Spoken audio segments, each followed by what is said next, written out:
Hello viewers, thank you for joining me. This movie has been on my agenda for a long time as one of those standalone anime movies that every anime fan should see at least once, and I'm sure most of that reputation can be attributed to Mamoru Hosoda, who created, directed, and wrote the screenplay for this movie and who has built up quite the resume. If I wanted to sound all knowledgeable and cultured, I would talk about how he's also the director and creator behind movies like Wolf Children and The Girl Who Leapt Through Time, but I'll be honest.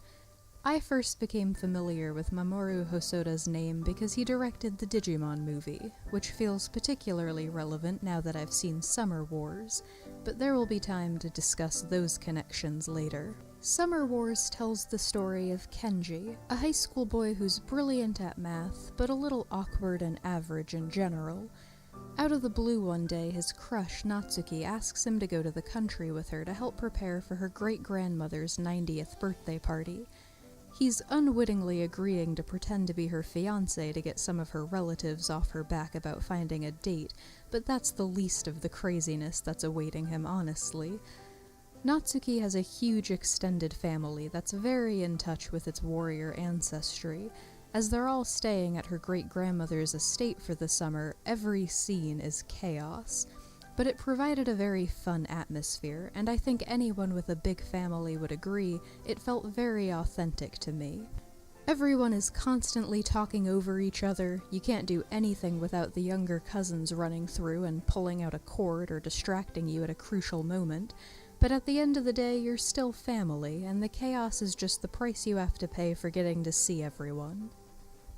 Natsuki's family is really the backbone of this story, but the plot is something much bigger than just one family. Kenji and his friend Sakuma are moderators for a virtual world known as Oz, but Oz isn't just another social media platform. We're given the impression that every major company now uses Oz for some aspect of its business, and there's no one in this world who doesn't depend on Oz for something.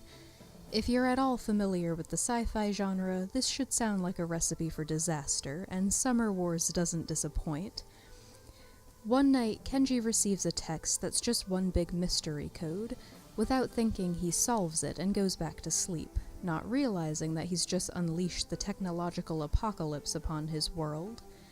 You see, an AI had hacked into Oz, and the only thing it couldn't get access to was Oz's security password, which was supposed to be impossible to decode.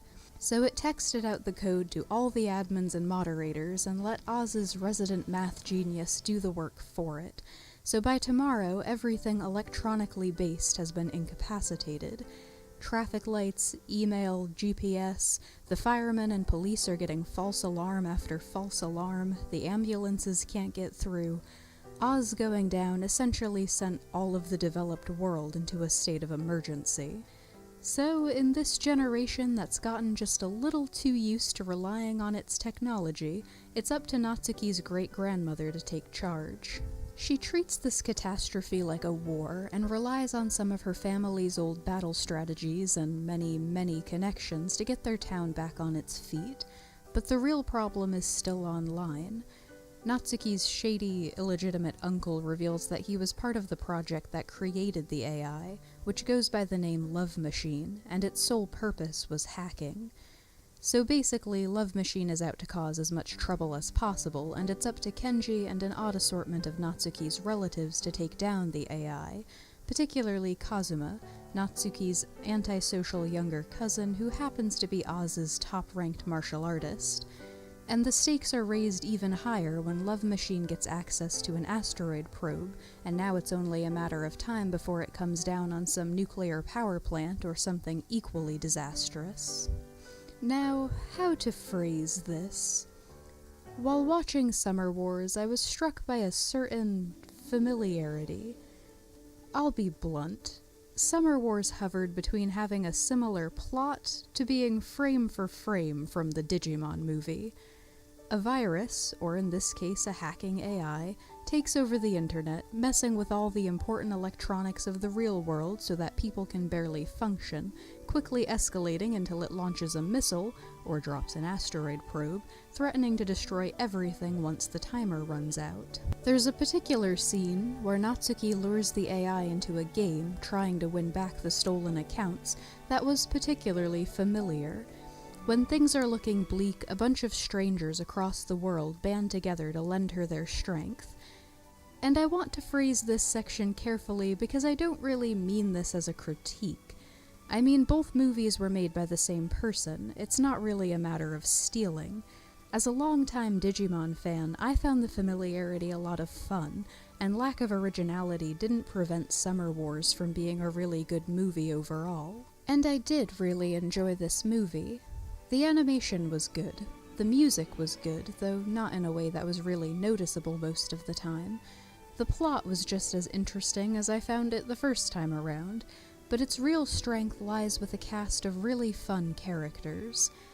I'm not going to pretend I can keep track of everyone, even now that I've seen it a few times, but they didn't all need to be super well developed to play their parts or be really entertaining. Natsuki was the only one I found to be a little weak, who felt like she should have been important. She has a few defining moments, but overall her character had a bit of a damsel in distress feel to it. Like she exists to be a love interest, even though the whole story revolves around her family. But overall, I found Summer Wars to be a very fun movie, and if my experience was anything to go by, I think there's an extra layer of enjoyment to be found for Digimon fans. So if you haven't seen Summer Wars, I'd say it's definitely worth your time.